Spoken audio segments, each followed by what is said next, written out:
தமிழக அரசியல் சூழல் இப்போது மிகுந்த பரபரப்பாக இருக்குது. இந்த வீடியோவில் நாம் ஒரு முக்கியமான கேள்விக்கு பதிலை தான் பார்க்க போகிறோம். ஏன் திமுக கூட்டணி குறைஞ்சபட்சம் 43% வாக்குகளை பெறும் அப்படின்னு சொல்லி கணிச்சிருக்கிறாங்கன்னு சொல்லப்படுது. இது சாதாரண கணிப்புள்ள data plus logic plus ground reality மூன்றையும் சேர்த்த ஒரு முழுமையான அலசல். கடந்த தேர்தல் எடுத்துக்கிட்டோம்னு வச்சுக்கோங்களேன், அடிப்படை பார்த்தோம்னா 2021 சட்டமன்ற தேர்தலில் திமுக கூட்டணி 45.38%, அதிமுக கூட்டணி 39.71%, மற்றவங்கெல்லாம் பார்த்தோம்னா 14.9%. இதுதான் நம்முடைய பேஸு. ஓகேங்களா? எஸ்ஐஆரோட தாக்கம், எஸ்ஐஆரோட இம்பாக்ட் என்ன இருந்துச்சு அப்படின்னா, மொத்தமாக 15.2% வாக்குகள் பாதிப்பு. அதில் 11.2% பதிவு செய்யப்பட்ட வாக்குகளோட குறைவு. இந்த 11.2% கட்சிகளின் வாக்கு சதவீத அடிப்படையில் பிரித்தோம்னா திமுகவுக்கு பாதிப்பு 4.85% பாதிப்பு, அதிமுகவுக்கு பாதிப்பு பார்த்தோம்னா 4.44%. அதாவது திமுக 45.38லேருந்து 38.53% குறைய வாய்ப்பு இருக்குது. அதே மாதிரி அதிமுக எடுத்துக்கிட்டோம்னா 39.71லேருந்து 35.27% குறைய வாய்ப்பு இருக்குது. இதுதான் எஸ்ஐஆருக்கு பிறகான உண்மையான அடிப்படை நிலை.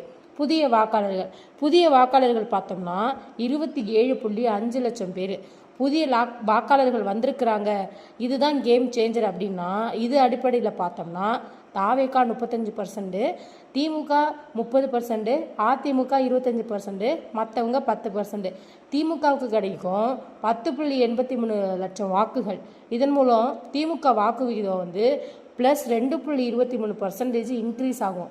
கூட்டணியால் லாபம். புதிய சேர்க்கைகள் யார் யாருன்னு பார்த்தோம்னா தேமுதிக, எஸ்டிபிஐ, தமிழ் மக்கள் தேசம், அதிமுகலேருந்து விலகிய தலைவர்கள், மக்கள் நீதி மையம், கன்சர்வேட்டிவ் எஸ்டிமேட் பார்த்தோம்னா +2%.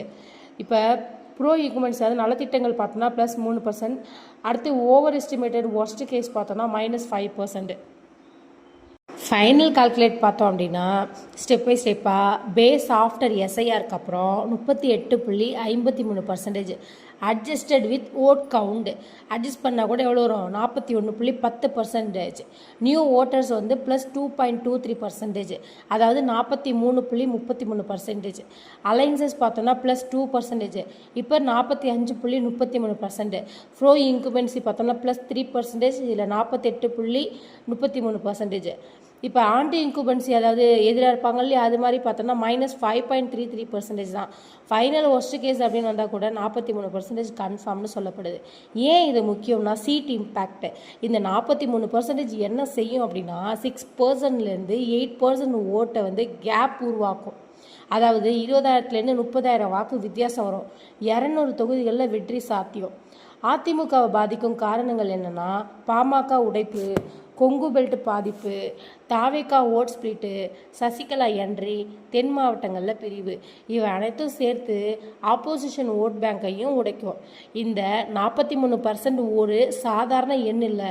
இது ஒர்ஸ்ட் கேஸ் செனாரியா கூட, அதாவது கிரவுண்ட் ரியாலிட்டி நல்லா இருந்தால் இது 45% கூட போகலாம்.